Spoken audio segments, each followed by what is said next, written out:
অন্ধকারে ঢাকা সরুই পথ দিয়ে হেঁটে যাচ্ছিল কার্তিক। তার হাতে ধরা ছিল একটা ছোট্ট লণ্ঠন। তারই মৃদু আলোতে সে দেখতে পেল কয়েক হাত দূরে একটা গাছের থেকে কেউ যেন নিচে নেমে আসছে খুব সন্তর্পণে। অন্ধকারে তার চোখ সয়ে গিয়েছিল। তাছাড়া আকাশে ত্রয়োদশীর চাঁদটাও মেঘের আড়াল থেকে স্বল্প আলো বিকিরণ করছে। সেটারই প্রেক্ষাপটে কোনো ক্রমে ঠাউর করতে পারল একটা মেয়ে, যে নিজের শাড়িকে গাছ কোমর করে গাছের মোটা ডালটা শক্ত করে ধরে নেমে আসছে। উল্টো দিক থেকে আসা চাঁদের আলোয় মেয়েটার দেহ সৌষ্ঠব ফুটে উঠেছে। ডাগর মেয়েটা হাতে করে কিছু একটা নিয়ে নিচে নামছে। কার্তিক এই সোনামুখী গ্রামেরই মানুষ। জায়গাটা তাই সে বিলক্ষণ চেনে। আসলে এই জায়গাটা মিত্তিরদের একটা বিরাট বাগান বাড়ির সংলগ্ন এলাকা। এই বাগান বাড়ি একসময় বেশ জাঁকজমক ছিল। নাচ গানের আসর হতো, অনেক লোক আসত। তবে এখন নাচ গান হয় না বটে, কিন্তু এখানে মিত্তির বাড়ির উত্তরসূরিরা মাঝে মধ্যে ওই যাকে বলে হাওয়া বদলের জন্য আসে। আর তখনই কার্তিকের দায়িত্ব বাড়ে বই কমে না। সেই এখানকার একজন অস্থায়ী কর্মী বলা যায়।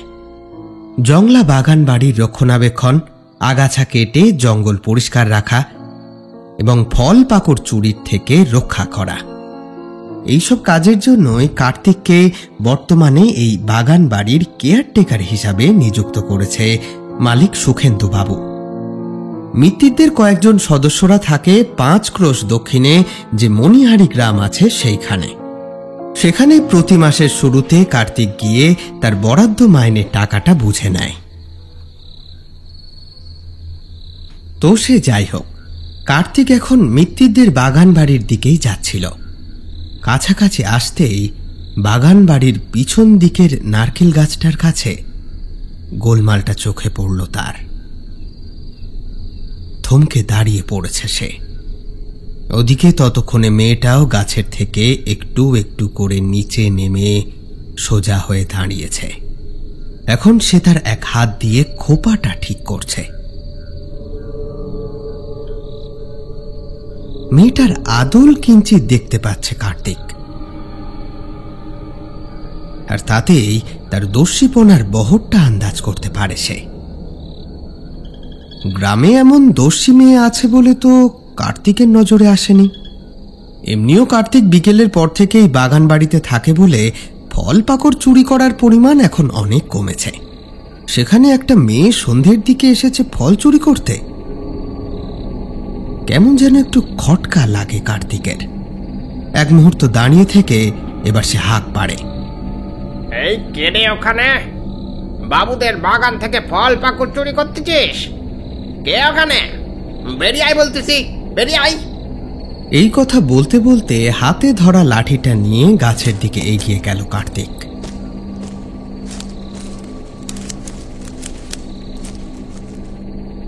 মেয়েটা কিন্তু তখনও গাছের গুঁড়ির দিকে ফিরেই দাঁড়িয়ে। মেয়েটার পিছন দিকটাই দেখতে পাচ্ছে কার্তিক। এবার লাঠি বাগিয়ে আরেকটু কাছে যেতেই নাকে একটা বিশ্রী গন্ধ এসে ধাক্কা মারল। আষ্টে কটু গন্ধ। মেয়েটার থেকে কিছুটা তফাতে দাঁড়িয়ে কার্তিক বলল, কিরে মেয়ে, কথা কানে গেল নে? দাঁড়ায় রইলি কেন? মেয়েটা কিন্তু কোনো উত্তর দিল না, বিন্দুমাত্র নড়ল না। বরং একটা শব্দ কানে আসতে লাগলো কার্তিকের। হ্যারিকেনটা কার্তিকের হাতেই ধরা ছিল। সেই ঘোলাটে আলোতে বাগানের সামনে আশেপাশে যেদিকেই দু চোখ যায় সেদিকেই শুধু রাশি রাশি পচা পাতার রাশ ছড়িয়ে। এই সব কিছু কার্তিকেরই পরিষ্কার পরিচ্ছন্ন রাখার কথা, যেহেতু তার কাজ তদারকি করার দ্বিতীয় কোনো লোক না থাকায় কাজে সে কম ফাঁকি দেয় না। হ্যারিকেনের আলোয় এদিক ওদিক দেখতে দেখতে এবার নিচে পায়ের কাছে নজর যায় তার। আর সেই সাথে বুকের মধ্যে একটা ধাক্কা অনুভব করে। মাটিতে চাপ চাপ রক্ত পড়ে রয়েছে। আষ্টে গন্ধটা তার থেকেই আসছে। বিস্ফারিত হয়ে যায় কার্তিকের চোখ। মাটির দিকে কিছুক্ষণ চেয়ে থেকে ধীরে ধীরে মুখ তুলে তাকায় সামনে।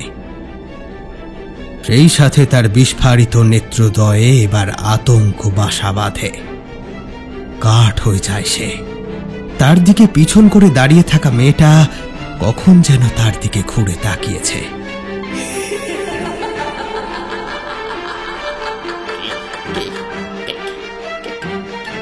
কে তুমি? এই প্রশ্নের কোনো উত্তর না দিয়ে মেয়েটা একভাবে হেসে চলল।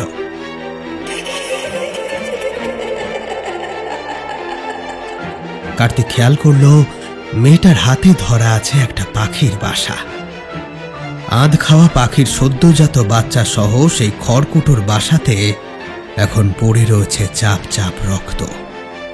কার্তিক দেখল হাসতে হাসতে মেয়েটার চোখ জোড়া কেমন যেন হয়ে যাচ্ছে। মনিহীন হয়ে পড়ছে চোখ দুটো। এই পরিবেশে এইরূপ অস্বাভাবিক দৃশ্য সাধারণ মানুষের পক্ষে সহ্য করা মুশকিল। কার্তিকেরও হলো তাই। হাত থেকে হ্যারিকেনটা মাটিতে পড়ে ভেঙে চুরমার হয়ে গেল। সঙ্গে সঙ্গে চারপাশ থেকে অন্ধকারটা ঝাঁপিয়ে পড়তেই সে অনুভব করল কিছু একটা এসে যেন তার গলাটাকে চেপে ধরেছে। আর ঠিক তার পর মুহূর্তেই তার দেহটা একটু একটু করে শূন্যে উঠতে থাকলো। শূন্যে উঠে কার্তিক ছটফট করতে করতে একটা সময় নিঃশ্বাসের জন্য হাঁসফাঁস করতে লাগলো। তার চারপাশে এত বাতাস থাকা সত্ত্বেও প্রাণবায়ু কিছুতেই নিতে পারছে না সে। একটা হাত তার গলায় শেকলের বেড়ির মতো যেন চেপে বসছে ক্রমশ। এমন সময় কার্তিক শুনতে পেল,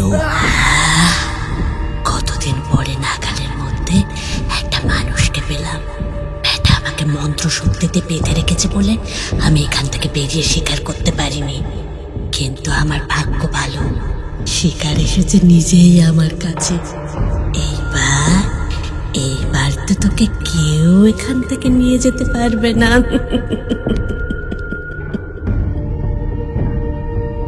এই কথা বলেই কার্তিকের দেহটা প্রবল জোরে ছুড়ে দিল সেই বিভীষিকাময় মূর্তি।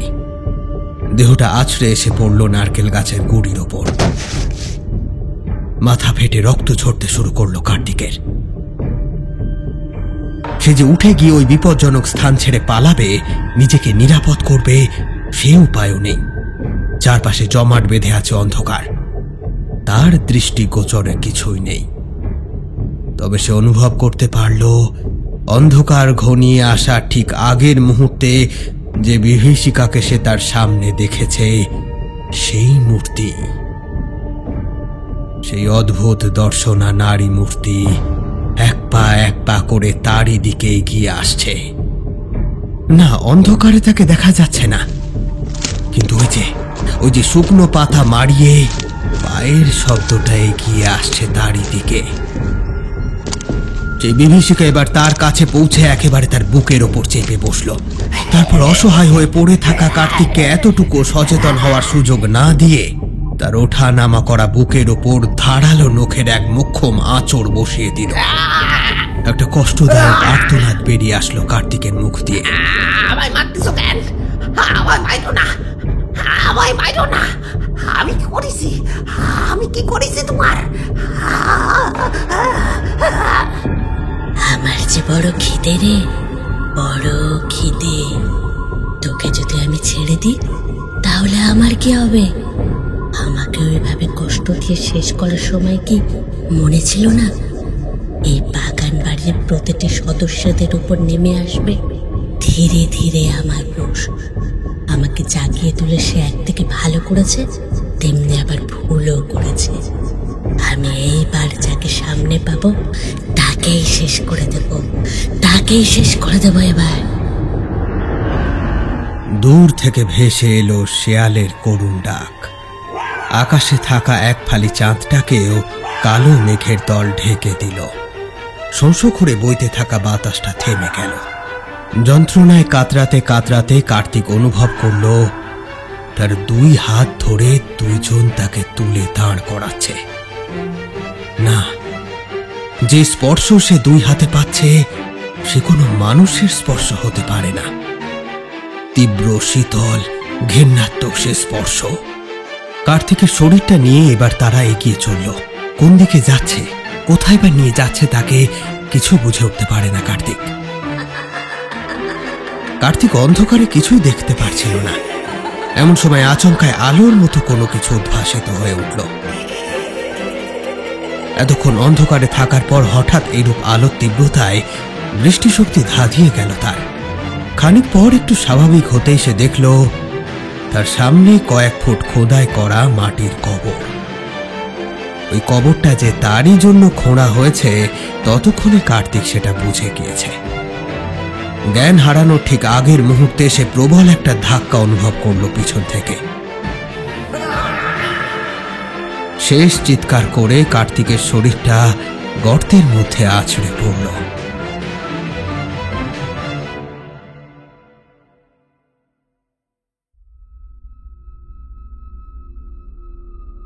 নমস্কার, আমি অয়ন। গল্পকথা 2.0-তে আপনাদের সকলকে জানাই স্বাগত। আজকে শুনবেন আপনাদেরই পছন্দের তারানাথ তান্ত্রিকের গল্প। তারানাথ তান্ত্রিকের স্রষ্টা বিভূতিভূষণ বন্দ্যোপাধ্যায়, কিন্তু পরবর্তীকালে ওনার ছেলে তারাদাস বন্দ্যোপাধ্যায় তারানাথ তান্ত্রিকের খ্যাতি এগিয়ে নিয়ে যেতে সফল হন। তাই ওনাদের সৃষ্ট এই বিশেষ চরিত্রের ওপর সম্পূর্ণরূপে সম্মান জ্ঞাপন করে আমাদের এই ক্ষুদ্র প্রচেষ্টা। আজকে আপনারা শুনবেন তারানাথ তান্ত্রিক ও মিত্তির বাড়ির পিশাচ। রচনায় অনিক চক্রবর্তী, অতিরিক্ত শব্দ সংযোজনে আমি অয়ন। চলুন তবে শুরু করা যাক।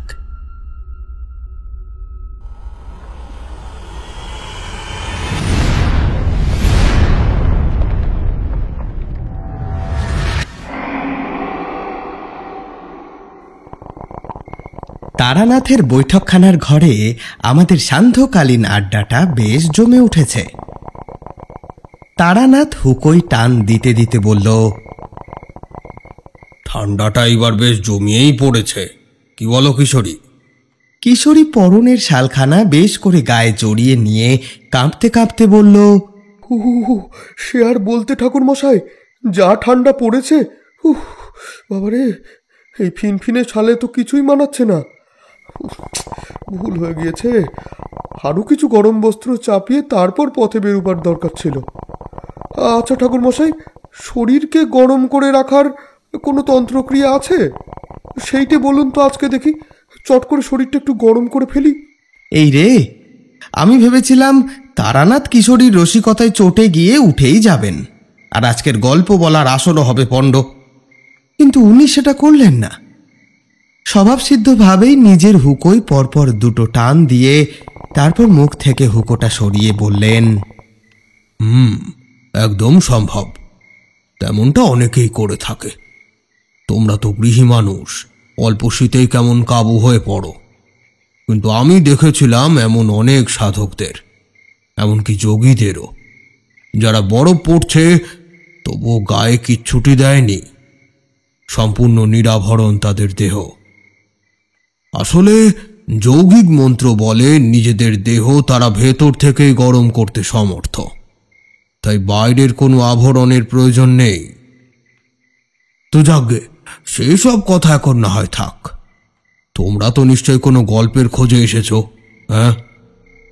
আসলে একটা ঘটনা আজ সকাল থেকেই বারবার কেন জানি না মাথায় আসছে। ভেবেই রেখেছিলাম তোমরা আসলে এবার এই ঘটনাটাই তোমাদেরকে শোনাবো।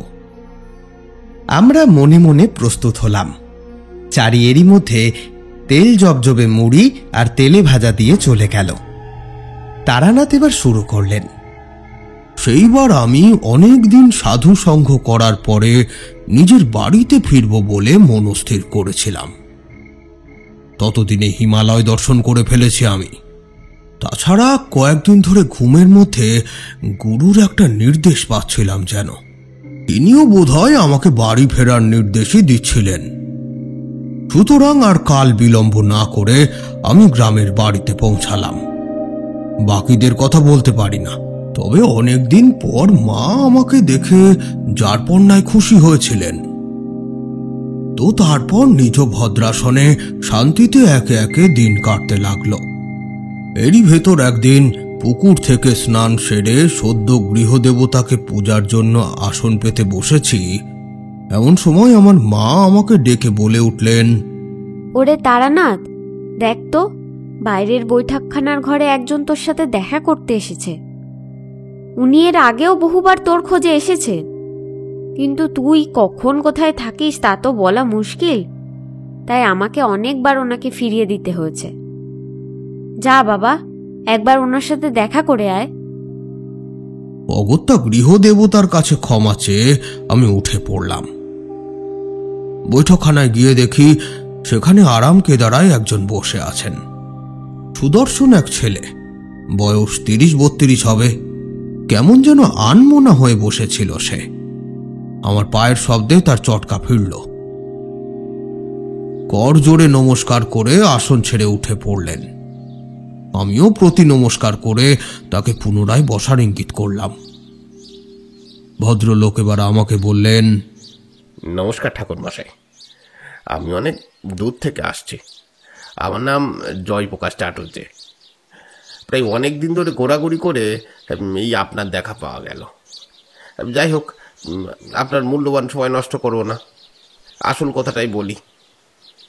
আসলে বেশ কয়েকদিন ধরে একটা অদ্ভুত সমস্যায় পড়েছি। মানে আমার আর মার দুজনেই একই সমস্যা হচ্ছে। প্রতি রাতেই ঘুমটা নষ্ট হয়ে যাচ্ছে। প্রথমে ভাবলাম কোনো মানসিক অশান্তির জন্য হয়তো এসব হচ্ছে। তার জন্য বদ্যি, কবরেজ, হাকিম সব কিছু দেখিয়েও যখন নিশ্চিত হলাম যে আমাদের কোনো রোগ নেই, তখনই মনে খচখচানিটা শুরু হলো। বুঝতেই পারছেন, গ্রামে বাস, যতই আধুনিক হওয়ার চেষ্টা করি, সেই কোনো না কোনোভাবে অলৌকিক বিষয়গুলো চেপে ধরে। তাই আপনার কাছে আসা। তো এর ভিতর আমার এক বন্ধু, নাম কালী কিঙ্কর, সে একদিন আমাদের বাড়ি আসে। আমার কাছে আমার সমস্যার সমস্ত কথা শুনে সে আমাকে তার এক গুরুর কাছে নিয়ে যায়। গুরু মানে আমার এই বন্ধু হালে একটু তন্ত্র চর্চা করছে। তো সেই পথে গিয়েই সে একজনকে গুরু বানিয়েছে। তো আমাকে তার কাছেই নিয়ে যায়, বলে সে নাকি আমার সমস্যার সমাধান করতে পারবে। সে আবার পিশাচ সিদ্ধ। বেশ অবাক হলাম আমি। তার পানে চেয়ে রইলাম কিছুক্ষণ। তারপর বললাম, কি পিশাচ সিদ্ধ? এই সমস্যার সাথে পিশাচ সিদ্ধির কি সম্পর্ক আছে? আমি তো তেমন কিছু জানি না। হ্যাঁ ঠাকুর মশাই, আমি ওকে এই কথাই জিজ্ঞেস করেছিলাম, কিন্তু ও বলেছিল তার গুরুই নাকি আমার এই সমস্যার সমাধান করতে পারবে। এর চিকিৎসা নাকি কোনো কবরেজ, হাকিম, বদ্যি এরা পারবে না। আর গুরুদেব ত্রিকালদর্শী, মানে ভূত ভবিষ্যৎ সব কিছুই অনায়াসে বলে দিতে পারেন। তো বুঝতেই পারছেন, আমার সেই সময় একেবারে করুণ অবস্থা। আমি তাই বন্ধুর সাথে গেলাম তার গুরুদেবের সাথে দেখা করতে। দেখুন জয়প্রকাশবাবু, আমি আপনার কথা কিছুই বুঝে উঠতে পারছি না। একটু যদি গোড়া থেকে বলতেন। জয়প্রকাশ চাটুর্যে কিছুক্ষণ চুপ থেকে আবার বলতে থাকলো, আসলে কিছুদিন আগেই আমার বাবা নিখোঁজ হয়েছেন। তিনি হঠাৎ করে কোথায় গেলেন, কি হলো, অনেক চেষ্টা করেও আমরা কিছু জানতে পারলাম না। বেশ একটু উদাসীন হয়ে গেলেন জয়প্রকাশ বাবু। তার মুখে ফুটে উঠল এক গভীর চিন্তার ছাপ। ওই দিনটার কথা আমার এখনো মনে পড়ে। বিদ্যালয় থেকে বাড়ি ফিরছিলাম। আচ্ছা, এখানে একটু বলে রাখি, আমার গ্রামের পাশের গ্রামেই আমার ছোট বিদ্যালয়, সেখানে আমি অঙ্ক শেখাই। তো সেদিন বিদ্যালয় শেষ করে আমি ফিরছিলাম। সন্ধ্যের আগেই আমাদের ছুটি হয়ে যায়। বাড়ি ফিরি যখন, তখন সন্ধে হয়ে আসে, কিন্তু পুরোপুরি অন্ধকার হয় না। সেদিন হলো কি, পথেই আমার আর এক বন্ধু নির্মলেন্দুর সঙ্গে দেখা হয়ে গেল। অনেকদিন পরে বন্ধুর সাথে দেখা, তাই কথায় কথায় সময় যে কিভাবে কেটে গেল বুঝতেই পারলাম না। ফেরার জন্য যখন উদ্যত হলাম ততক্ষণে সন্ধে নেমেছে। আমি তাই দ্রুত যাওয়ার জন্য একটা ভেতরের পথ ধরলাম। এই পথটার বেশ দুর্নাম আছে গায়ে। দিনের বেলাতেও জায়গাটা গ্রামের লোকরা এড়িয়ে চলে, আর তার কারণ হলো ওই পথের লাগোয়া একটা সেকেলে বাগান বাড়ি। বুঝতেই পারছেন, লোকজনের আনাগোনা না থাকায় জায়গাটা দিনের বেলাতেও থমথম করে। আর আমি যখন ফিরছিলাম তখন তো পুরোপুরি আধার নেমে এসেছিল। আসলে গায়ের লোকেদের কুসংস্কার আমি খুব একটা বিশ্বাস করি না। হ্যাঁ, মাঝে মধ্যে মনটা দুর্বল হয়ে পড়ে, কিন্তু আসলে তো অঙ্কের শিক্ষক, তাই একটু বিজ্ঞান মনস্ক থাকারই চেষ্টা করি। তো সেদিন নির্ভয়ে ফিরছিলাম। মিত্তিরদের সেই বাগান বাড়ির পাশ দিয়ে যাওয়ার সময় হঠাৎ একটা শব্দ শুনতে পেলাম। প্রথমে হঠাৎ করে কানে আসায় বুঝতে না পারলেও পরে বুঝলাম যে ওটা একটা চিৎকার।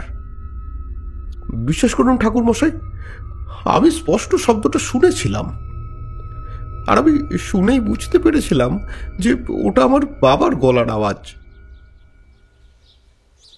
ঠিক বুঝলাম না। এই বললে ওই বাড়িতে কেউ থাকে না, ভয়ে ওই রাস্তা দিয়ে কেউ যায় না, তো সেখানে তোমার বাবা কি করছিলেন?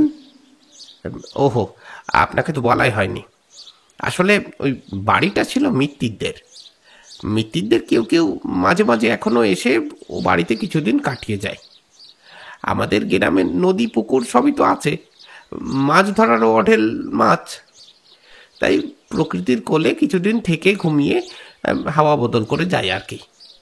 আগে ওরা ঘন ঘন আসতো আরো, কিন্তু ইদানিং নাকি বাড়িটা বিক্রি করার তোড়জোড় করছে, তাই কম আসে। তবে এই গণ্ডগ্রামে কে বাড়িটা কিনবে? আবার বাড়িটাকে তো অমন অরক্ষণীয় অবস্থায় ফেলেও রাখা যায় না, তাই বাড়িটা দেখাশোনার জন্য আমার বাবাকে নিযুক্ত করেছিল ওরা, মানে বর্তমান বাগান বাড়ির মালিক। আচ্ছা, বুঝলাম। তারপর কি হলো? আচ্ছা সেটা বলছি।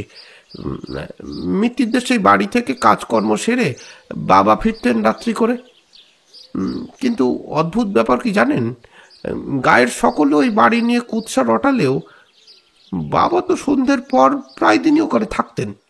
কই, ওনার মুখে তেমন অলৌকিক কোনো ঘটনার কথা কখনো শুনিনি। তো যাই হোক, যেটা বলছিলাম, সেদিন বাবার চিৎকার শুনে আমি ছুটে বাড়ির চৌহদ্দির ভেতর প্রবেশ করলাম। বাবা বাবা করে চিৎকার করে ডাকলাম, কিন্তু কোনো সাড়া পেলাম না। বাড়ির ভেতরটায় ঢুকবো কিনা ভাবছি, ঠিক এমন সময় আমার মনে হলো বাড়ির ওই অন্ধকার ঘরগুলোর ভেতর থেকে কেউ যেন এক নজরে আমায় দেখছে। বুকটা কেমন কেঁপে উঠল। হঠাৎ খেয়াল হলো আজ দরজার কাছে কোনো আলো জ্বলছে না কেন, কিন্তু বাবা থাকলে তো সন্ধ্যের পর ওই দোরের মুখটায় একটা মশাল জ্বালান। তবে কি বাবা বাড়ি গিয়েছে? কোনো দরকারে হয়তো গিয়ে থাকতে পারে, আজ আর আসবেন না। এসব নানা কথা ভাবছি, এমন সময় যেন শরীরের মধ্যে অস্বস্তিটা বাড়ল। আমি আর সেখানে দাঁড়ালাম না, বাড়ি মুখো হাঁটা দিলাম। কিন্তু বাড়ি ফিরে শুনলাম বাবা আসেননি। ঠাকুরমশাই তারপর সে রাতেও বাবা ফিরলেন না। পরের দিন সকাল হতেই গ্রামের মোড়ল মশাইকে ব্যাপারটা জানিয়ে কয়েকজন নিয়ে গেলাম মিত্তিরদের বাড়ি। তবে ঠাকুরমশাই অনেক খোঁজাখুঁজি করেও বাবাকে আর পাওয়া গেল না। জলজান্ত মানুষটা কপুরের মতো উবে গেল নাকি বলুন তো? মা তো বড্ড ভেঙে পড়েছে, আমারও বড্ড অসহায় লাগছিল। কি করব, কার কাছে যাব, কিছুই বুঝে উঠতে পারছিলাম না। ঠিক এমনই একটা সময় আমার আর আমার মায়ের একই রকম স্বপ্ন এলো। স্বপ্নে স্পষ্টভাবে বাবাকে দেখতে পেলাম। কি অদ্ভুত কাণ্ড ভাবুন, দুজনেই একই স্বপ্ন দেখলাম। তবে স্বপ্নে বাবার ভয়াবহ রূপটা দেখে আমরা চমকে উঠেছিলাম। বাবার বুকের কাছটা ক্ষতবিক্ষত হয়ে রয়েছে, ফ্যাকাশে মুখটা দেখে মনে হচ্ছে বড্ড খারাপ অবস্থা তার। আর তাকে ধরে আছে দুজন কালো কুচকুচে মানুষ। তারা সাধারণ কোনো মানুষের মতো নয়, হিংস্র সাপদের মতো তাদের দৃষ্টি। ধকধক করে জ্বলতে থাকা চোখ দুটোর কথা, ঠাকুর মশাই, সেই স্বপ্নের কথা মনে করে এই দিনের বেলাতেও গায়ে কাটা দিচ্ছে। এই দেখেন। তারপরে আরো দেখলাম, ওই সাপদের কাছ থেকে রেহাই পাওয়ার জন্য আমার বাবা বারবার আমাদের দিকে তাকিয়ে হাত বাড়িয়ে একরকম চিৎকার করে বলে চলেছেন,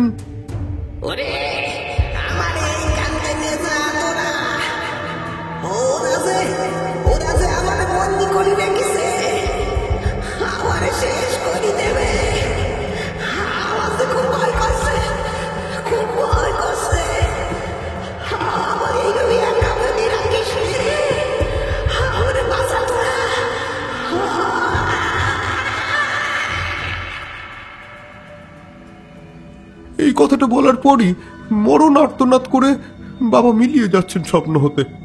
এই স্বপ্ন প্রতি রাতে দেখছি ঠাকুর মশাই। আমি আর আমার মা দুইজনেই একই স্বপ্ন। আর সেই যে রাতে ঘুম ভেঙে উঠে বসছি, তারপর থেকে সারা রাতে আর এক মুহূর্তের জন্য ঘুম আসছে না আমাদের। প্রতি রাতে এই একই কাণ্ড।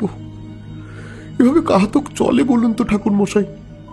মায়ের স্বাস্থ্যও ভাঙছে দিন দিন, এদিকে বাবারও কোনো হদিশ পাচ্ছি না। তবে ব্যাপারটা কিন্তু এখানেই থেমে থাকলো না ঠাকুর মশাই। এর সাথেই শুরু হলো আরো একটা ব্যাপার। প্রায় প্রতি রাতেই আমাদের ঘরের আনাচে কানাচে একটা ছায়া মূর্তির উপস্থিতি অনুভব করতে লাগলাম। কারা যেন আমাদের বাড়ির মধ্যে হেঁটে চলে বেড়ায়। তবে তাদেরকে আমরা চোখে দেখতে পাই না ঠিকই, অনুভব করতে পারি। হাওয়ায় মিশে, আঁধারে মিশে তারা ঘোরে আমাদের চারপাশে। কি ভয়টাই যে পাচ্ছিলাম ঠাকুর মশাই, আপনাকে বলে বোঝাতে পারবো না।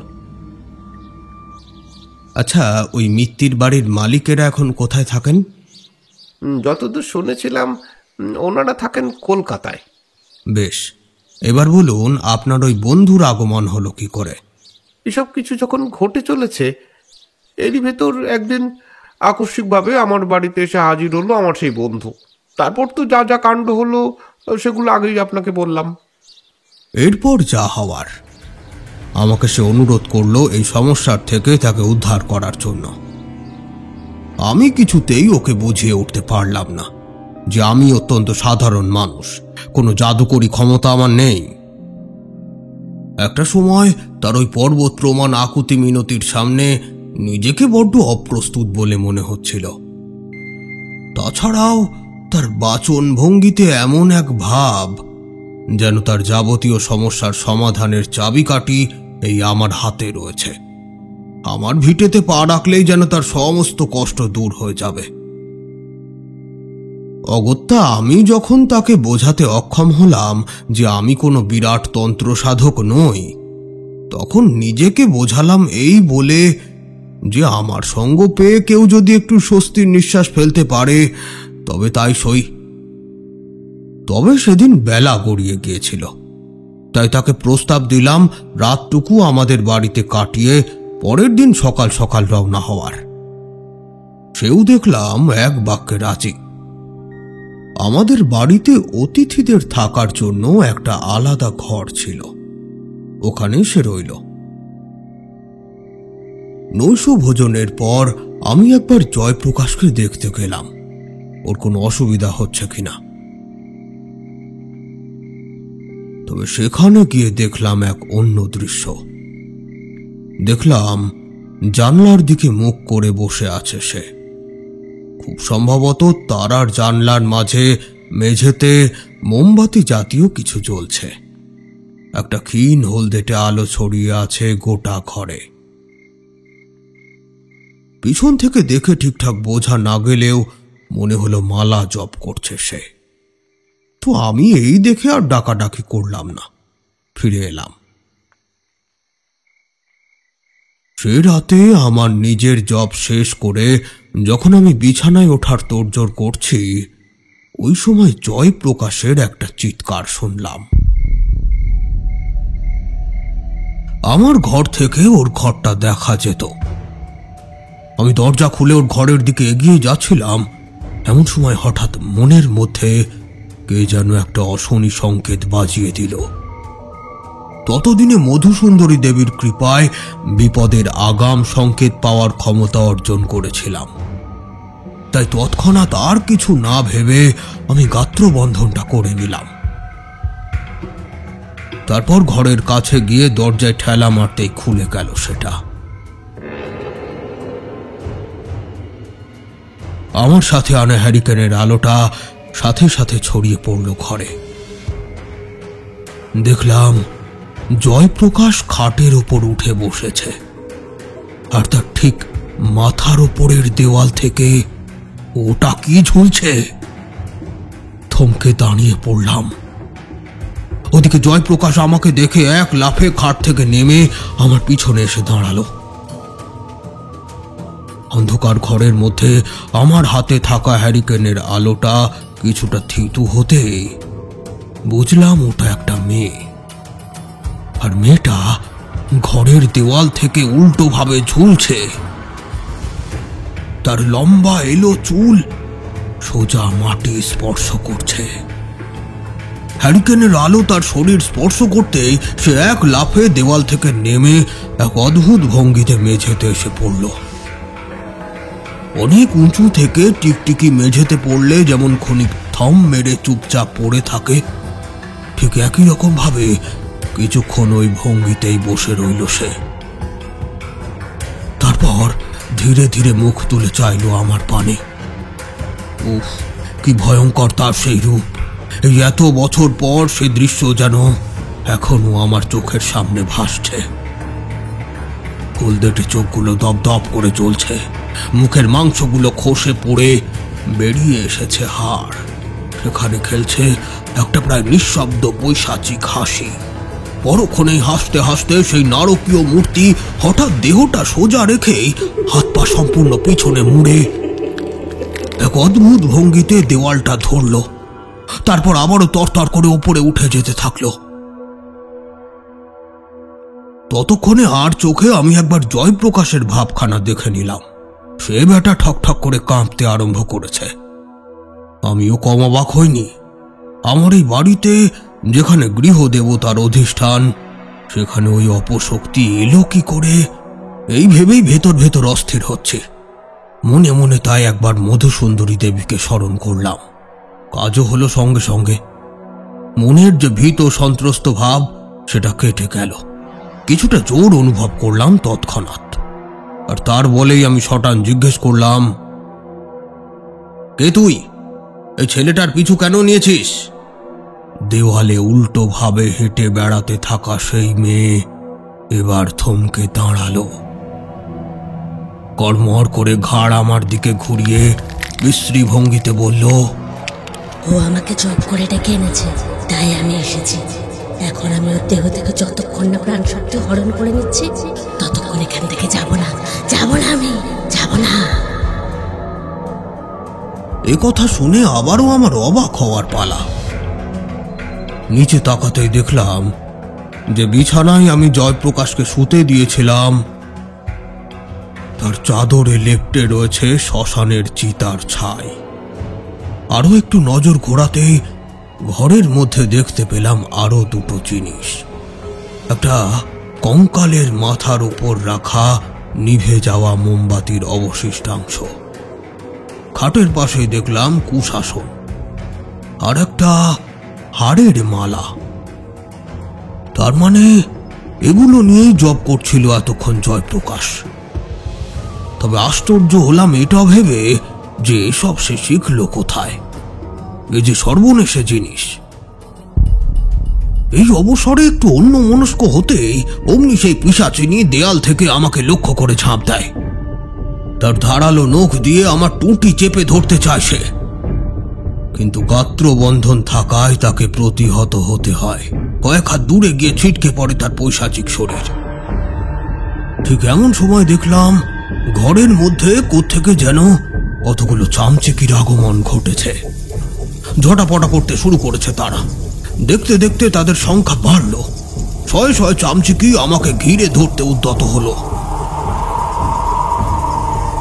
ততক্ষণে আমি আমার কর্তব্য স্থির করে ফেলেছি। 2 পা এগিয়ে গিয়ে আমার গলায় থাকা রুদ্রাক্ষের মালাটা চেপে ধরলাম। তারপর সেটাকে উঁচিয়ে শুরু করলাম মন্ত্রপাঠ। যৎক্ষণের মধ্যে আমার মালাটা উত্তপ্ত হয়ে উঠল, আর সেই মালাটা থেকে ছিটকে নির্গত হলো জ্যোতিপুঞ্জ। এক পবিত্র আলোতে ঘরটা উদ্ভাসিত হয়ে উঠল মুহূর্তে। সেই আলো সঙ্গে সঙ্গে ওই নারী মূর্তির পৈশাচিক দেহটা স্পর্শ করতেই চোখে হাত চাপা দিয়ে চিৎকার করে উঠল সে। দেখতে দেখতে তার পচা গলা শরীরটা ধোঁয়ায় পরিণত হতে থাকলো।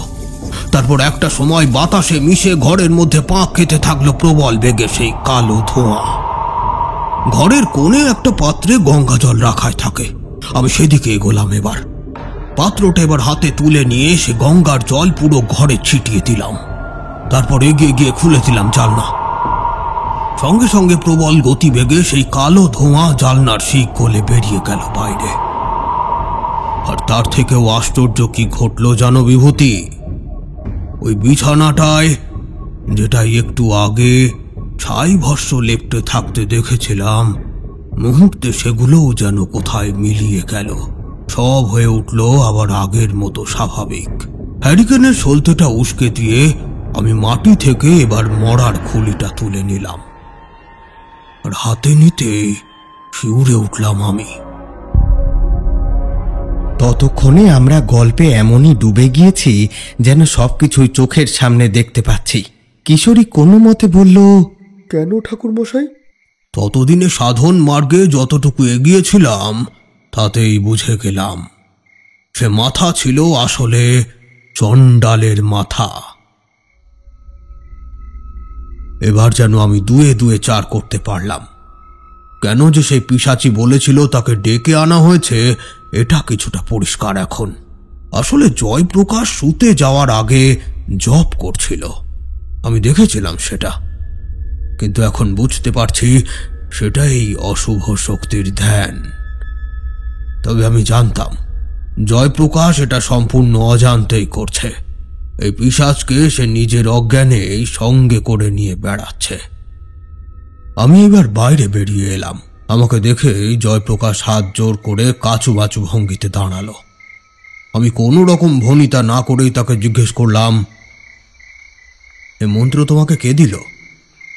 উত্তরে যে সে তার বন্ধুর অবতারণা করবে তেমনটাই আশা করেছিলাম। তবে সে বলল, ঠাকুরমশাই আমাকে ক্ষমা করে দিন। এমন কিছু যে হবে আমি সত্যিই আশা করিনি। আসলে এই মন্ত্র আমার সেই বন্ধুর গুরুর থেকে পাওয়া। এটা পাঠ করলেই নাকি আমার সমস্যার সমাধান হবে। এ মন্ত্র তোমাকে যে প্রদান করেছে সে যে তোমার কি পরিমাণ ক্ষতি করেছে সেটা তোমার জানা আছে? তন্ত্র মন্ত্র দিয়ে অসাধ্য সাধন করা যায়, আর তাই দিয়েই তুমি নিজের জন্য নিজেই গর্ত খুঁড়ছিলে। কিন্তু ওই মন্ত্রটা তাকে যে দিয়েছিল তার উদ্দেশ্যটা কি? সে প্রশ্নের উত্তর তো তোমরা ঘটনার শেষেই পাবে। সেই সাথে তোমাদের জন্য একটা প্রশ্নও থাকবে বই কি। তবে ততক্ষণে আমি এটুকু বুঝে গিয়েছিলাম তার কোনো ভয়ানক দুরভিসন্ধি আছে। আমি এবার বেশ অবাক হয়ে তারানাথকে প্রশ্ন করলাম, আচ্ছা ঠাকুর মশাই, জাগ্রত অবস্থায় তার মধ্যে ওই মন্ত্র সম্বন্ধে কোনো হুঁশ থাকতো না তো তাহলে এই মন্ত্র পাঠ করার সময় বুঝতে পারতো কি করে যে আদেও সে নির্ভুলভাবে জপটা করছে কিনা? মোক্ষম প্রশ্নটা করেছ বিভূতি। সেইটা জেনেছিলাম নিজের সাধন শক্তি গুণে। আমার যতদূর মনে হয় জয়প্রকাশ এই মন্ত্রটা পাঠ করার আগে কোনো বন্দনা করত, তারপর মালাটা ধারণ করে জপ করার সময় তার মধ্যে অন্য কোনো শক্তি ভর করত। সেই তাকে দিয়ে ওই মন্ত্রগুলো ঘন্টার পর ঘন্টা জপ করিয়ে তাকে পরিণত করত সম্পূর্ণ অন্য একটা মানুষে। তো সে যাই হোক, পরের দিন কথা মতো গরুর গাড়ি চেপে জয়প্রকাশের বাড়িতে গিয়ে হাজির হলাম। জয়প্রকাশ তার মায়ের সাথে পরিচয় করিয়ে দিয়ে বলল, মা, ইনি হচ্ছেন ঠাকুর মশাই, যার কথা আমি বলেছিলাম। ঠাকুর মশাই, আপনার কথা অনেক শুনেছি। আপনি অনেক বিপদের হাত থেকে মানুষকে উদ্ধার করেন এই কথাও জানি। আশা করি খোকার মুখ থেকে শুনেছেন সব কিছুই। আমি ঘাড় নাড়লাম। জয়প্রকাশ আমাকে সবকিছুই বলেছেন, কিন্তু ওই পিশাচ সিদ্ধির কাছে মন্ত্র নেওয়াটা একেবারেই ঠিক হয়নি। ওই মন্ত্রপাঠই যে আপনাদের জীবনে অভিশাপ হয়ে দাঁড়িয়েছে সেটা তো এই পর্যায়ে আমি বুঝতেই পারছি। তাই এখন থেকে আপনাদের কিন্তু একটু সাবধানে থাকতে হবে। গ্রামটা একবার ঘুরে দেখা দরকার আছে। আমি তাই জয়প্রকাশকে বলে বাড়ি ছেড়ে বেরোলাম। পায়ে পায়ে গ্রামের মেঠো পথে হেঁটে বেড়ালাম কিছুক্ষণ। তোমরা তো জানোই গ্রামের প্রকৃতি সেকালে আমায় বড়ই টানত। তাই হাঁটতে হাঁটতে কখন যে গোটা গ্রামটাই ঘুরে ফেললাম নিজেও টের পেলাম না। তবে যা বুঝলাম তা হলো মোটের উপর গ্রামটা দেখতে সুন্দর হলেও পরিবেশে কেমন যেন একটা ভারী ভাব। বাতাসে একটা পুঁতি গন্ধ অনুভব করলাম। আর একটা বিষয় ছিল, গাছের ডালে কোনো পাখিরা ডাকছিল না। তো আমি হাঁটতে হাঁটতে গ্রামের এমন একটা জায়গায় পৌঁছে গেলাম যেখানে মানুষের কোনো চিহ্নই নেই। জায়গাটা গ্রামের লাগোয়া হলেও গ্রাম থেকে যেন সম্পূর্ণ আলাদা। নির্জন একটা স্থান। সেদিকে একটু ভালো করে খেয়াল করতেই হালকা গাছগাছালির মধ্যে দিয়ে একটা পায়ে চলা পথ নজরে এলো। এই মনে হতেই আমিও সেই পথ ধরে ভিতরে হাঁটা লাগালাম। একটু এগোতেই দেখতে পেলাম যে দূরে একটা ছোট জায়গাকে ঘিরে তার আশেপাশে আবর্জনার স্তূপ ঢের করে রাখা। পরিবেশে একটা বিশ্রী গন্ধ ছড়াচ্ছে সেটা থেকেই। মনে মনে আঁচ করতে পারলাম এইটাই তার মানে সেই পিশাচ সিদ্ধ রাস্তা না। কপালে দুই হাত ঠেকিয়ে মধুসুন্দরী দেবীকে স্মরণ করলাম। সবই যে তারই কৃপা তা বুঝতে ততক্ষণে আর বাকি নেই। না হলে কি এভাবে নিজের অজান্তে যে জায়গার সন্ধানে বেরিয়েছি সেই জায়গায় পৌঁছে যাওয়া যায় নাকি? তো আমিও পা টিপে টিপে এগোলাম। এমন সময় হঠাৎ পথের মাঝে একটা নরকরটি দেখতে পেলাম। নিচু হয়ে ঝুঁকে দেখতেই বুঝলাম এটিও কোনো চণ্ডালের করটি। জিনিসটাকে হাতে তুলেই দেখতে যাব এমন সময় আমার মনে হলো আশেপাশে যেন কেউ আছে, আর সে আড়াল থেকে আমার উপরে নজর রাখছে। আশেপাশের জঙ্গলের ঘনত্বটা হঠাৎই কেমন যেন বেশি ঠেকলো আমার কাছে। মনের ভেতর কেমন একটা খচখচানি অনুভব করতে লাগলাম। ঠিক এই সময় পায়ের শব্দটা কানে আসে। এদিক ওদিক তাকাতেই জঙ্গলের ভেতরে একদিকে নজর যায়। দেখি কেউ একজন জঙ্গলের ভেতর দিয়ে হেঁটে এগিয়ে আসছে আমারই দিকেই। পরনে তার কালো বস্ত্র, উচ্চতায় বেশ লম্বা, তার কাঁধে চাপানো বিরাট স্তূপীকৃত কাঠ। সে আমাকে দেখতে পাওয়ার আগেই আমি সেখান থেকে সরে পড়লাম। আচ্ছা, সেই কি ওই পিশাচ সিদ্ধ সাধক? তারানাথ উত্তর দিয়ে বলল, সে যে নয় তা তখনই বুঝে গিয়েছিলাম। আর সেই মুহূর্তে যে অস্বস্তিটা আমার হচ্ছিল তার কারণও সেই ব্যক্তি ছিল না। তখন ওখানে তৃতীয় একজন কেউ উপস্থিত ছিল, যে আড়াল থেকে আমার গতিবিধির ওপর নজর রাখছিল। আর আড়ালে থাকা লোকটাই যে জয়প্রকাশের বলা সেই পিশাচ সিদ্ধ সাধক, ততক্ষণে সেটাও আঁচ করতে পারছিলাম। আর জঙ্গলের ভেতর দিয়ে কাঠ মাথায় নিয়ে যে আসছিল সে সম্ভবত জয়প্রকাশের সেই বন্ধু ছিল। তো আমি আর সেখানে দাঁড়ালাম না, দ্রুত ফিরে এলাম জয়প্রকাশের বাড়িতে। এসে দেখি জয়প্রকাশ চুপ করে আনমনে বসে রয়েছে, কিছু একটা ভাবছে সম্ভবত। কি ব্যাপার জয়প্রকাশ, কি ভাবছ? একটা দীর্ঘ নিঃশ্বাস ছেড়ে জয়প্রকাশ বলল, কিছু না ঠাকুর মশাই, আসলে বাবার জন্য মনটা কেমন করছিল কিনা তাই আর কি। যাকগে, তা আপনার গ্রাম দেখে কি মনে হলো, বুঝলেন কিছু? বাইরে থেকে তো কিছু বোঝার উপায় নেই, তবে গোলযোগ বিস্তর। আচ্ছা, তুমি আমাকে একটু ওই বাগান বাড়িতে নিয়ে যেতে পারবে, যেখানে তোমার বাবা কাজ করত? হ্যাঁ ঠাকুর মশাই, চলুন আমার সাথে। কিন্তু ওখানে কিন্তু এখন কেউ থাকে না, যা দেখার ওই বাইরে থেকেই দেখতে হবে। তা হোক, জায়গাটা একটু ঘুরে আসা দরকার। তাছাড়া তোমার সাথে কয়েকটা কথাও আছে, তবে সেটা এইখানে বলা যাবে না। দেখলাম সে বেশ আশ্চর্য হলো আমার এই কথায়, তাকিয়ে রইল বেশ কিছুক্ষণ আমার দিকে। সেকেলে ধাঁচের একটা বাড়ি একাই দাঁড়িয়ে আছে, আর বহুদিন ধরে গড়িয়ে গড়িয়ে ওঠা আগাছাগুলো বাড়িটাকে আষ্টে পিষ্টে জড়িয়ে ধরে রেখেছে।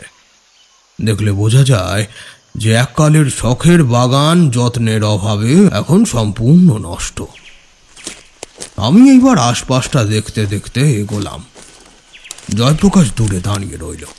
সেখান থেকেই আমাকে সাবধান করে বলে উঠল, ঠাকুর মশাই সাবধানে, ওই জায়গাটা দেখছেন না কেমন জংলা হয়ে পড়ে আছে। আমিও ঝোপঝাড় বাঁচিয়ে সামনের দিকে এগোতে লাগলাম। বেশ নির্জন একটা জায়গা, তারই মধ্যে একটা বিরাট তাল গাছ নজরে এলো। গাছটার কাছে গিয়ে উপরের দিকে চাইলাম।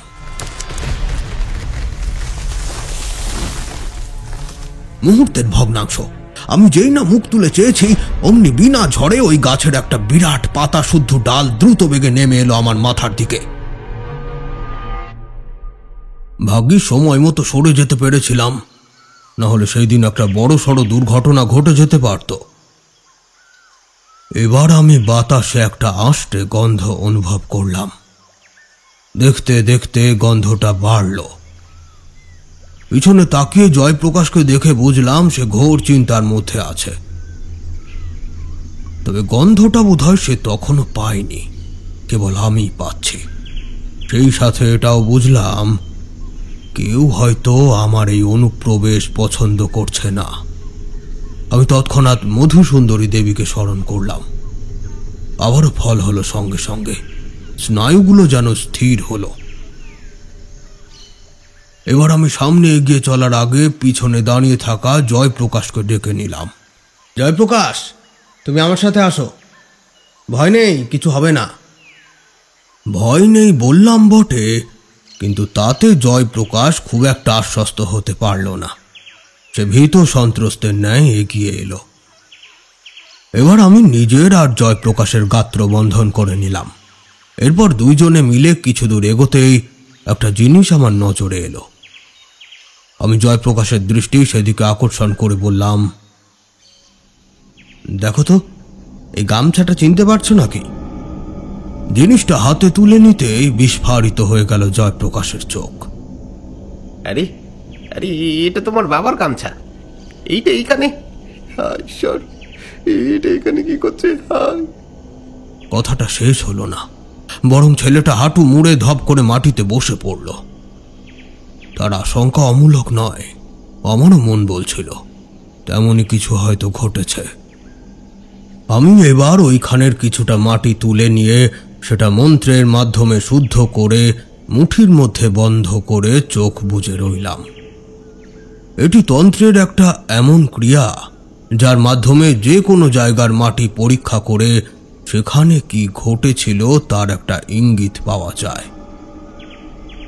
তো তাই করছিলাম, হাতের মুঠি বন্ধ করে চোখ বুজে আছি। এমন সময় দৃশ্যপটে ভেসে উঠল ছেঁড়া ছেঁড়া কিছু দৃশ্য। একটা আবছায়া নারী মূর্তিকে দেখতে পেলাম। মূর্তিটা একজন প্রৌঢ়কে ছুঁড়ে ফেলে দিল একটা কবরের ফলকের ওপর।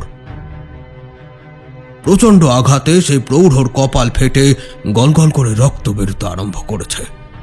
পর মুহূর্তেই দেখলাম সেই নারী মূর্তিও কবরটার উপরে এসে দাঁড়িয়েছে। তারপর সেই প্রৌঢ়কে নিয়ে সে তলিয়ে যাচ্ছে কালো জমাট বাঁধা এক অন্ধকারের মধ্যে। এরপরই দৃশ্যপট থেকে একটু একটু করে নিভে গেল আলো, আর কিছুই দেখা যাচ্ছে না। কেবল দূর থেকে ভেসে আসতে শোনা গেল কয়েকটা শব্দ।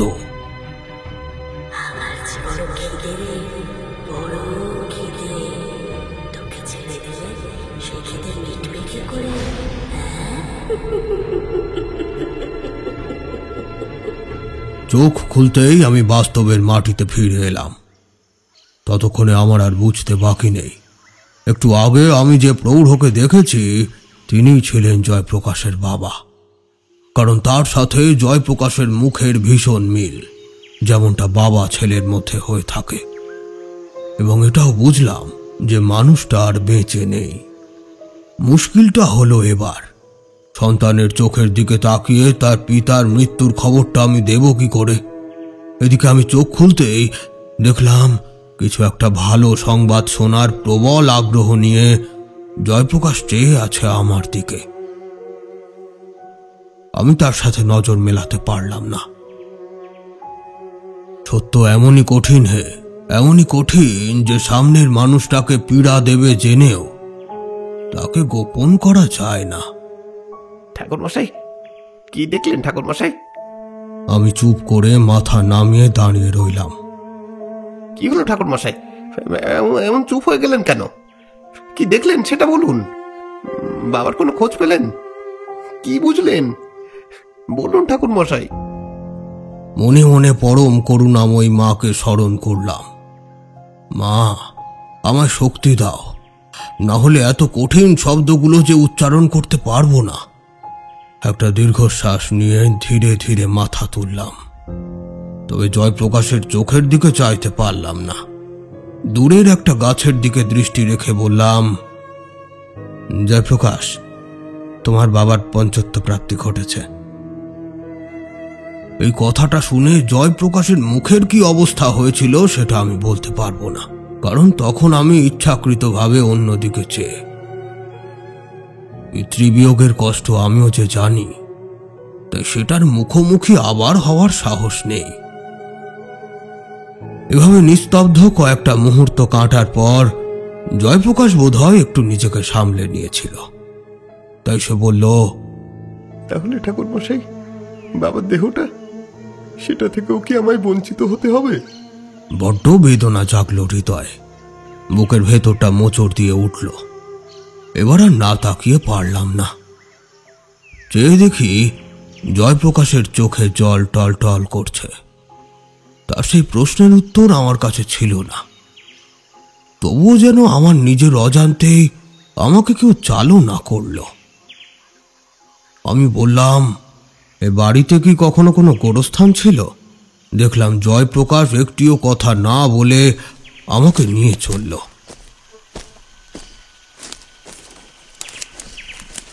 কিছুক্ষণের মধ্যে বাগান বাড়ির একটা ছোট ঘর থেকে দুটো কোদাল জোগাড় করে যে স্থানে এসে আমরা দুইজনে দাঁড়ালাম, সেটি কোনো এক সময় গোরস্থান থাকলেও আজ কেবল ঘন ঝোপঝাড়ে আচ্ছাদিত একটা পরিত্যক্ত ভূমি।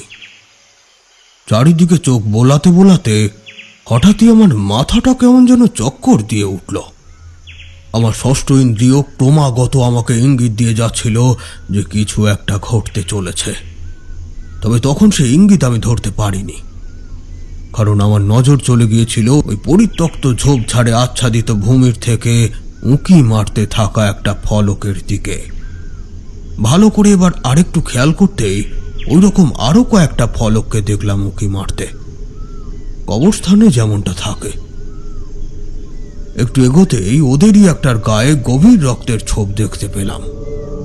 সেদিকে নির্দেশ করে জয়প্রকাশকে বললাম, জয়প্রকাশ, তোমার বাবার দেহ এখানে পাওয়া যেতে পারে। ঠাকুর মশাই, এ আপনি কি বলছেন? আমার বাবা? খুব সম্ভবত সে প্রেত শক্তি অন্য কারো নির্দেশে এই কাজ করেছে, আর তোমার বাবার দেহকে এখানে আটকে রেখে তার আত্মাকে মুক্তি পেতে দিচ্ছে না। সেই অপশক্তিই তোমার বাবার হত্যাকারী। এসব কথা শুনে জয়প্রকাশ একেবারে থ মেরে যায়। আমি আবারও তাকে বলি, জয়প্রকাশ, জয়প্রকাশ, এভাবে দাঁড়িয়ে থাকলে চলবে না। কাঁধ ধরে ঝাঁকি দিতে একটু যেন সম্বিত ফেরে তার। এই ঝোপঝাড় পরিষ্কার করে কবরটার ওপর থেকে পাথরটা সরাতে হবে জয়প্রকাশ, না হলে তোমার বাবার দেহটাকে উদ্ধার করা যাবে না। যে সেই সময় এত জোর দিয়ে কথাগুলো কিভাবে বলেছিলাম জানি না, পরে ভেবে বুঝেছিলাম সেগুলো কেবল আমার মুখ থেকেই বেরিয়েছিল। সে শব্দের চয়ন আমি করিনি। যাই হোক, তো আমার কথা মতো জয়প্রকাশ মাথার ওপর কোদালটা তুলে যেই না প্রথম কোপটা মারতে গেল, হঠাৎই কিসে যেন বাধা পেল সে। তারপরে এই এক ধাক্কায় মাটিতে ছিটকে এসে পড়ল। চিৎকার করে বলে উঠল, এ কি আমাকে ঠেলা মারলো কে? এদিকে আমি জয়প্রকাশের সামনে কিছুই দেখতে পাচ্ছি না, তবে সে কিছু একটা যে দেখতে পাচ্ছে তা তার চোখের ভাবভঙ্গি দেখেই বোঝা যায়। সামনের দিকে আঙুল তুলে ইশারা করে বলে চলেছে, কে তুমি? ঠাকুর মশাই, ওটা কে? ওটা কে ঠাকুর মশাই? কাণ্ডটা একবার ভাবো। জয়প্রকাশের সামনে কেউ এসে দাঁড়িয়েছে এবং সে তাকে ঠেলে ফেলেও দিয়েছে, অথচ আমি তাকে দেখা তো দূরস্থ, অনুভব করতে পর্যন্ত পারছি না। বেজায় ধন্দে পড়ে গেলাম। কি করব কিছুই বুঝে উঠতে পারছি না। ইতিমধ্যে আকাশ কালো করে একটা ঝড় উঠল বনের মধ্যে। শোঁ শোঁ শব্দে বইতে থাকা সেই বাতাসের মধ্যে এবার আমি শুনতে পেলাম একটা মেয়েলি কণ্ঠের অট্ট হাসি।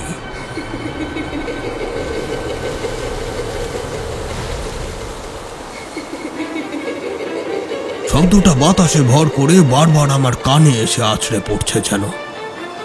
খানিক স্থির হয়ে এই অলৌকিক তাণ্ডব দেখলাম। এবার হঠাৎ যেন আমার রোগ চেপে গেল। পুনরায় গাত্র বন্ধন করলাম। মহামৃত্যুঞ্জয় মন্ত্র দিয়ে জয়প্রকাশকেও সুরক্ষিত করলাম। তারপর ওকে বললাম, জয়প্রকাশ, চোখ বন্ধ করো। যাই হয়ে যাক না কেন, আমি না বলা পর্যন্ত চোখ মেলে চাইবে না। যে অপশক্তি তোমায় দর্শন দিয়েছে সে তোমাকে আরো ভয়ানক দৃশ্য দেখিয়ে ভয় দেখানোর চেষ্টা করবে। একবার যদি তুমি তার সেই ছলনার শিকার হও, তখন কিন্তু আমার এই গাত্রবন্ধন আর কাজ করবে না। আমার কথা মতো জয়প্রকাশ বিনা বাক্য ব্যয়ে চোখ বুজে বসে রইল। এবার আমি কোদাল হাতে সামনে এগোতেই গতি বাড়ল ঝড়ের। এদিক ওদিক গাছের ডাল ভেঙে পড়তে লাগলো। এমন সময় নজরে এলো সামনেই একটা গাছের ডালের ওপর পা ঝুলিয়ে বসে আছে এক নারী মূর্তি। তার চুলগুলো এলিয়ে আছে মুখের ওপর। হাওয়ার দাপটে শাড়ির আঁচল উঠছে বাতাসে। মুখে এক ভয়ানক পৈশাচিক হাসি। সেইভাবে সে চেয়ে আছে আমারই পানে এক দৃষ্টে। আমি মূর্তিটাকে চিনতে পারলাম। এ তো সেই অপশক্তি যাকে জয়প্রকাশ তার নিজের সাথে বয়ে নিয়ে গিয়েছিল আমার বাড়িতে। আমি ক্ষণিক তার দিকে তাকিয়ে থেকে মুখ সরিয়ে নিলাম। তার ওই ধকধক করে জ্বলতে থাকা চোখ জোড়ার দিকে তাকালে সম্মোহিত হয়ে যেতে হবে অচিরেই। মনকে শক্ত করে কোদাল দিয়ে সেই পাথরের সামনে ঝোপঝাড় ভাঙতে শুরু করলাম। ঝড়ের গতি তখন প্রবল। মুখ না তুলেও বেশ অনুভব করতে পারছি। চারিধারে ধূপধাপ শব্দে গাছের ডাল ভেঙে ভেঙে পড়ছে। আমি মধুসুন্দরী দেবীকে একভাবে স্মরণ করে কাজ করে চলেছি। এমন সময় হঠাৎ, খোকা, ও খোকা, বলি কি করছিস ওখানে? একবার এদিকে আয় বাবা। চমকে উঠলাম। এ যে আমার মায়ের গলা। শব্দটা আসছে আমার ঠিক পিছন দিক থেকে। আমাকে বাঁচা বাবা, ওরা আমাকে মেরে ফেলবে, আমাকে বাঁচা। কি হচ্ছে? কে মেরে ফেলবে? মা এখানে এলো কি করে? এসব ভাববার মতো মনের অবস্থা কিংবা মস্তিষ্কের স্থিতি কোনোটাই সেই সময় আমার ছিল না। আমি একরকম মন্ত্রমুগ্ধের মতো পিছনে ফিরতেই যাচ্ছি, তখনই কানের কাছে কেউ যেন বলল, সাবধান তারানাথ, ছলনায় ভুলিস না। তৎক্ষণাৎ আমার চিন্তা চেতনা ফিরে এলো। সত্যিই তো, আমার মা এখানে আসবে কি করে? তখনই বুঝলাম ব্যাপারটা। আসলে ওই অপশক্তির তৈরি করা মায়া আমাকে আটকানোর চেষ্টা করে চলেছে নানাভাবে। সে নিজেকে সংযত করলাম। শত বাধা উপেক্ষা করে পাথরের খণ্ডটা টেনে সরিয়ে মাটি কোপাতে শুরু করলাম আবার। মেঘ তো করেই এসেছিল, এবার সেই সাথে শুরু হলো হালকা বৃষ্টি। মাটি খুঁড়তে খুঁড়তে আরো অনেক শব্দ কানে আসতে লাগলো। আমার চারপাশে ঘটতে শুরু করলো একের পর এক ভয়ানক দৃশ্য। কিন্তু ততক্ষণে আমি আমার নিয়ন্ত্রণে চলে এসেছি। কোনো দিকে না তাকিয়ে এক মনে মাটি খুঁড়ে চললাম। তবে বেশিক্ষণ খুঁড়তে হলো না। কিছুটা মাটি সরাতেই পচা গন্ধটা নাকে এসে ধাক্কা মারল। আরো কিছুটা খুঁড়তেই পচা গলা শরীরটার কিছুটা অংশ বেরিয়ে পড়ল। এবার আমি জয়প্রকাশকে উঠতে বললাম। তারপর দুইজনে মিলে মাটি থেকে বের করে আনলাম দেহটা। ওদিকে দুর্যোগটা যেমন হঠাৎ করেই শুরু হয়েছিল, দেহটা মাটি থেকে বার করতেই তেমনি হঠাৎ করেই থেমে গেল। পচা গলা দেহটা যে জয়প্রকাশের বাবার, সেটা সে দেখেই বলে দিয়েছে। আমরা এবার দেহটাকে একটা শুকনো জায়গায় নিয়ে গিয়ে সেই গামছাটা দিয়ে মুড়িয়ে দাহ করলাম।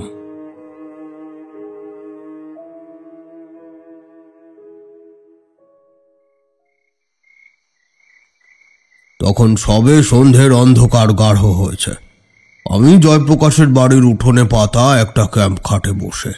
জয়প্রকাশ মাথা নিচু করে বসে রয়েছে মাটিতে। সেইভাবেই সে বলল, ঠাকুর মশাই, কি হচ্ছে বলুন তো ঠাকুর মশাই? আমার মাথায় তো কিছুই ঢুকছে না। আমার বাবাকে ওভাবে মারলো কে? তার দেহটাই বা ওইভাবে কবরস্থানে।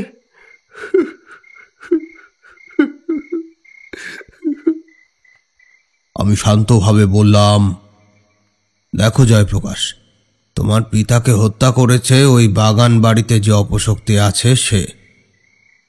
তবে এই কাজ সে নিজে থেকে করেনি। সে অপশক্তিকে কেউ ডেকে এনে চালনা করেছে। কিন্তু কেউ এমন কেন করবে? বাবার কোনো শত্রু আছে বলেও তো কখনো শুনিনি। তাহলে বাবার উপর এত আক্রোশ কিসের? এই প্রশ্নের উত্তর আমার কাছে নেই, তবে কিছু একটা ব্যাপার তো আছেই। আচ্ছা, তোমাদের সাথে মিত্তির বাড়ির কি কোনো ব্যক্তিগত যোগাযোগ ছিল? হ্যাঁ ঠাকুর মশাই, বাবার মুখে শুনেছি দাদু নাকি মিত্তিরদের খাস দেওয়ান ছিলেন। মিত্তির বাড়ির ব্যাপারে কখনো কোনো কথা কি বাবা তোমাকে বলেছিলেন? না ঠাকুর মশাই, তেমন তো কোনো কিছু বাবার মুখে শুনিনি। আমার মনে হয় বাবার সাথে ওদের খাতির খুব একটা ছিল না। যা সম্পর্ক তা ওই দাদুর মৃত্যুর সাথে সাথেই সব শেষ হয়ে গিয়েছিল। তোমার পিতার যে মুক্তি হয়েছে সেটার প্রমাণ তোমরা আজই পেয়ে যাবে। আজ না হলেও কয়েকদিনের মধ্যে তো পাবেই। বাবা তোমাদেরকে আর দুঃস্বপ্ন দেখাবেন না, আর একবারের জন্যই হয়তো তোমার বাবাকে তোমরা স্বপ্নে দেখতে পারো। তবে এবার তিনি আসবেন কেবল ধন্যবাদ জ্ঞাপন করতে। তবে সমস্যার কিন্তু এখানেই সমাধান নয়। যে তোমার পিতাকে হত্যা করেছে তার আক্রোশের হেতুটা না জানতে পারলে তাকে যে শান্ত করা যাবে না। সে কেবল তোমার পিতার মৃত্যুতেই ক্ষান্ত থাকবে না, তোমাদের ওপরও নেমে আসবে তার সর্বনাশী দৃষ্টি। তাহলে এখন আমাদের করণীয় কি ঠাকুর?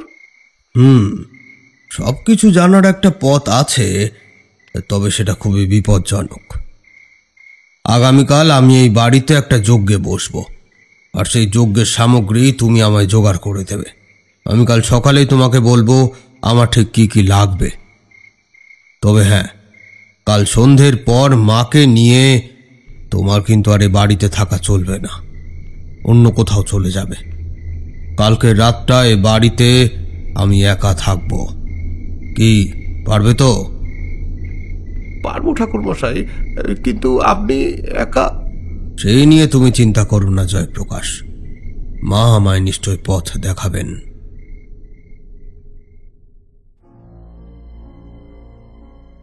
কথা মতো বাড়ির এক ঘরে সবকিছু আয়োজন করে দিয়ে সন্ধ্যের আগেই মাকে নিয়ে বাড়ি ত্যাগ করল জয়প্রকাশ। এরপর উপাচার কি লেগেছিল আর আমি কি ক্রিয়া করেছিলাম তার বর্ণনা আমি তোমাদের দেব না, কেবল সেই রাতে কি ঘটেছিল সেটা বলি। আমার ক্রিয়া তখন শেষের পর্যায়ে।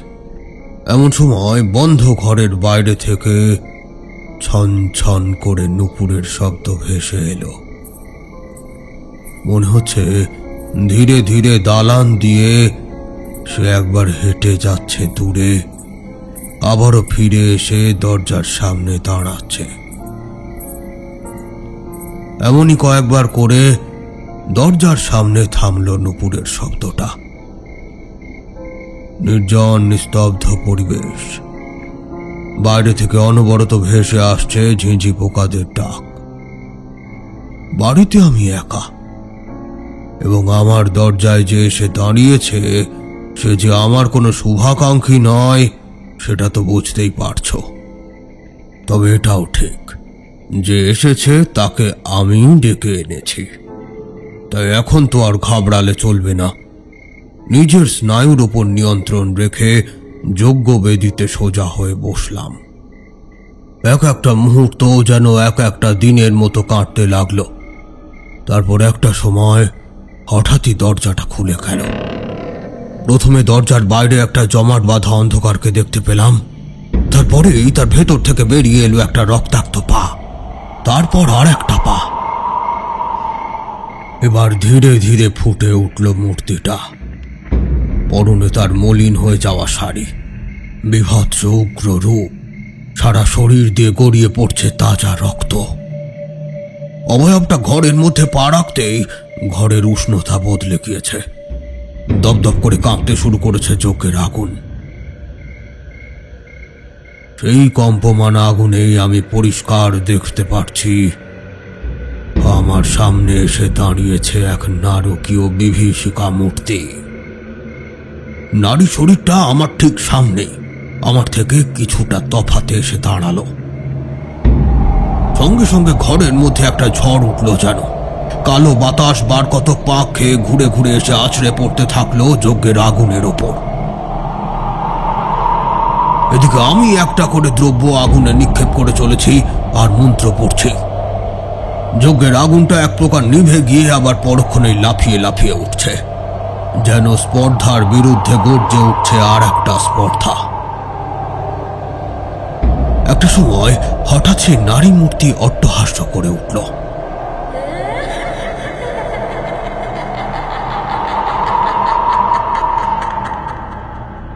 কি ভাবছিস তুই আমাকে আটকাতে পারবি? পারবি আমাকে আটকাতে? ওর বাপকে মেরেছি আমি, এবারে ওর পালা। আমি যথাসম্ভব নিজের স্বরটা স্বাভাবিক রেখেই বললাম, কিন্তু তোমার এই আক্রোশের কারণ কি মা? আমার মুখ থেকে মা শব্দটা উচ্চারিত হওয়ায় মূর্তিটার চোখে দপদপ করে জ্বলতে থাকা আগুনে যেন একটু জল পড়ল। খানিক থিতু হলো তার উগ্র রূপ। তারপর সেই মূর্তি আমাকে যে ঘটনাটা বলল তাতেই কেটে গেল সমস্ত রহস্যের জট। কি বলল ঠাকুর মশাই? সে এক ইতিহাস, মৃত্যুর বাড়ির অন্ধকারময় ইতিহাস। যে সময়ের কথা বলছি তখন মৃত্যুদের এই বাগান বাড়িতে প্রতি সপ্তাহে মজলিস বসত। সুরা, নারী ইত্যাদি সমন্বয়ে চূড়ান্ত পর্যায়ে পৌঁছে যেত সে আড্ডা। এবং এই সমস্ত কিছুর মূলে অর্থের যোগান দিত মৃত্যুদেরই এক কর্তা, নাম তার শশধর মিত্তির। যে রাতের কথা বলছি সেদিনও মজলিস সপ্তম সুরে চড়েছিল। নাচ গান শেষে শশধর মিত্তির তখন বাগানে পায়চারি করছে। তার সাথে রয়েছে এক লাস্যময়ী তরুণী, নাম কমলা, যে শশধর মিত্তিরের সেদিনের রাতকে রঙিন করার দায়িত্ব নিয়েছে অর্থের বিনিময়ে। তো বাগানে ভ্রমণরত অবস্থায় চূড়ান্ত মদ্যপ শশধরের হঠাৎ তামাক সেবনের ইচ্ছে জাগল। সে তার সঙ্গে থাকা কমলাকে বলল, যাও তো কমলা, আমার ঘরের থেকে হুকোটা নিয়ে এসো। কমলা আদেশ পালন করতে চলে যায়। এরপর কেটে যায় বেশ কিছুটা সময়। কমলা আসছে না দেখে শশধর টলতে টলতে নিজের ঘরের দরজার সামনে এসে দাঁড়াতেই নেশা ছুটে যায় তার মুখ থেকে একটা আর্তনাদ বেরিয়ে আসে। এ কি এসব কে করলো? কে কোথায় আছিস? শিগগিরই আয়। ঘরের আলমারি, দেরাজ, সিন্দুক সব হাট করে খোলা, ভেতরের মালপত্র সব উধাও। মুহূর্তে খবর রটে, ওই কমলা সব লুট করে পালিয়েছে। তার সাথে রটল আরো অনেক কিছু। কমলা নিশ্চয়ই কোনো ডাকাত দলের সদস্য ছিল। সুযোগ বুঝে সে লোক ঢুকিয়েছিল শশধরের ঘরে। না হলে ওই সিন্দুক ভাঙা কি আর একা মেয়ের কম্য? ব্যাপারটা হয়তো আরো বেশি দূর গড়াতো, কিন্তু তেমনটা হলো না। পাছে কমলা ওই বাগান বাড়িতে কেন এসেছে এটা রটে যায়। সেই ভয়ে শশধর মিত্তির নিজের ক্ষতি সত্ত্বেও কড়া হাতে সকলের মুখ বন্ধ করেছিল। ফলত অচিরেই ধামা চাপা পড়ে সমস্ত ল্যাটা চুকে যায়। তবে এটাই কিন্তু আসল ঘটনা নয়, এটা একটা গল্প মাত্র। আসলে সে রাতে ঘটেছিল অন্য কিছু। কমলা হুঁকো আনতে যখন ঘরে ঢুকতেই যাবে, তখন সে দেখে শশধরের ঘরের সেই সিন্দুক ভাঙতে উদ্যত হয়েছে কালো কাপড়ে ঢাকা দুই পুরুষ। কমলা তো ভয় পেয়ে চিৎকার করতেই যাবে, এই সময় লোক দুটির একজন তাকে আটকায়। ঠিক হয় চুরি করা মালের এক ভাগ সেও পাবে যদি সে তাদের সঙ্গে সঙ্গ দেয়। এহেন প্রস্তাবে কমলার চোখে লোভ ঝিলিক খেয়ে ওঠে। সে আগু পিছু চিন্তা না করে ওদের সঙ্গ দেয়। ব্যাপারটা মিটে যায়। কিছুই হয়নি এমন একটা ভাব করে হুঁকোটা নিয়ে আবার সে শশধরের কাছে ফিরেই আসবে, এমন সময় পিছন দিক থেকে এক প্রচন্ড আঘাত এসে পড়ে তার মাথায়। সেই এক আঘাতেই পঞ্চত্ব প্রাপ্তি ঘটে কমলার। এতদিন ধরে যে ধন সম্পত্তি হাতাবে বলে কত কিছু সহ্য করেছে ওরা দুইজন, আর একটা বার বনিতা মেয়ে কোত্থেকে উড়ে এসে তাদের কাছে সমান ভাগ চাইবে? তাদের এতদিনের শ্রম, এত পরিকল্পনা, এত অপেক্ষা, এসবের সমান ভাগ নেবে অন্য কেউ? সেটা তো আর হতে দেওয়া যায় না।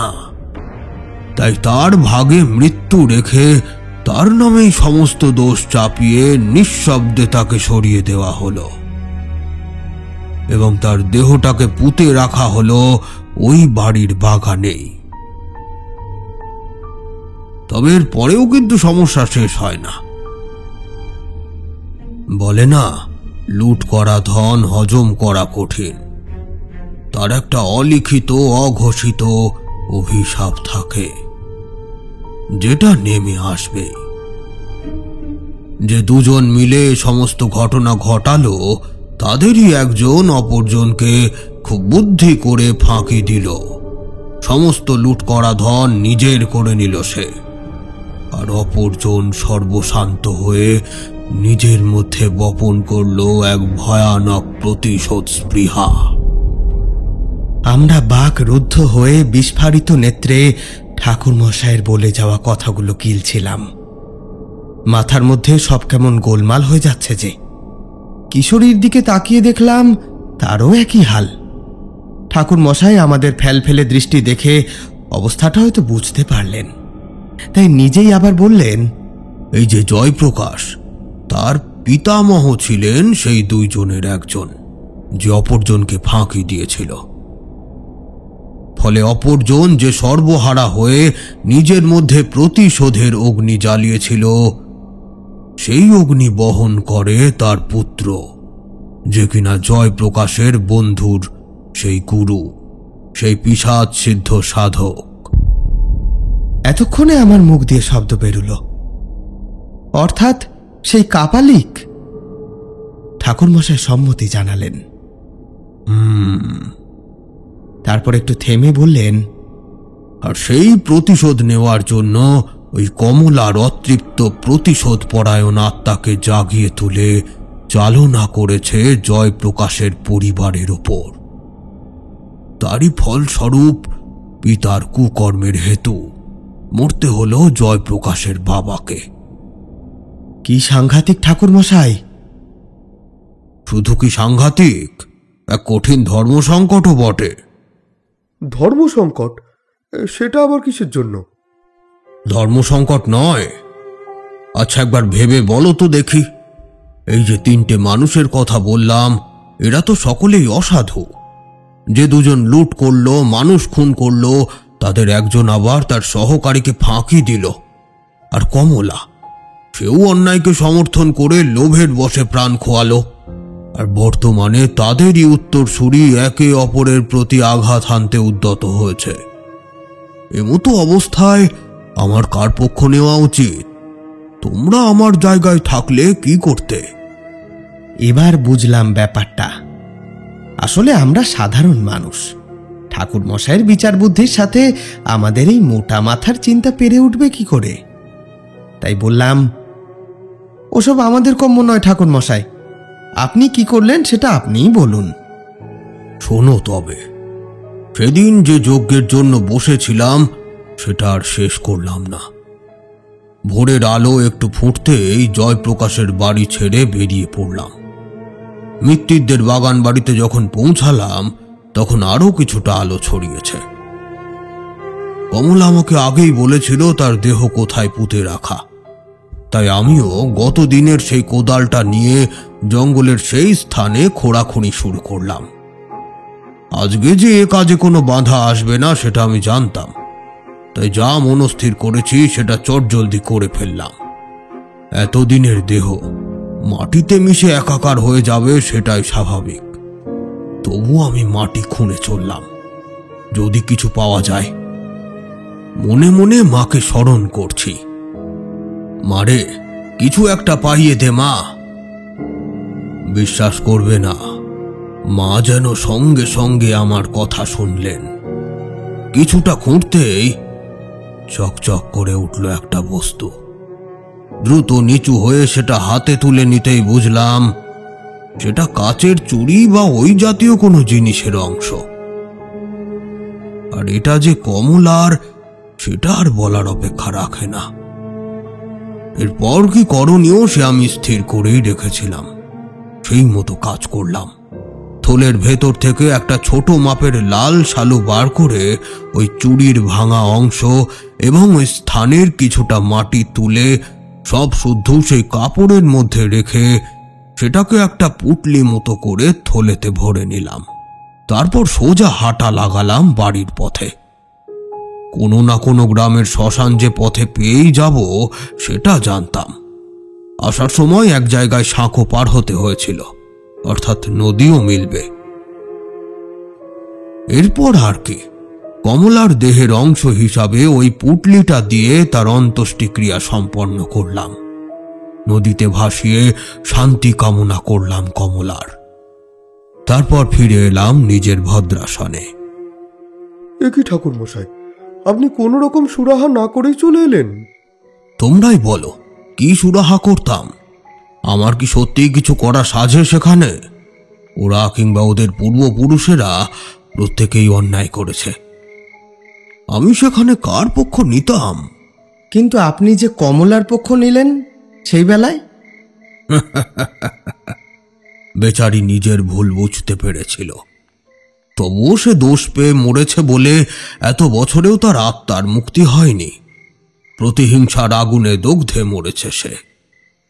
আজ যখন তার সেই আগুন প্রায় নিভে এসেছে, তখন অন্য কেউ আবার তাকে জাগিয়ে তুলেছে নতুন কোনো অন্যায় সাধনের জন্য।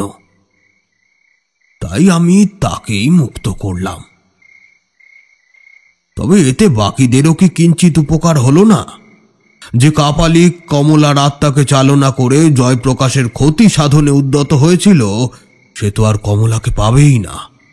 ফলে এ যাত্রায় জয়প্রকাশের কোনো ক্ষতি সে আর করতে পারবে না। আমি আর না বলে পারলাম না। চমৎকার ঠাকুর মশাই, আপনার বুদ্ধির সত্যিই তুলনা নেই।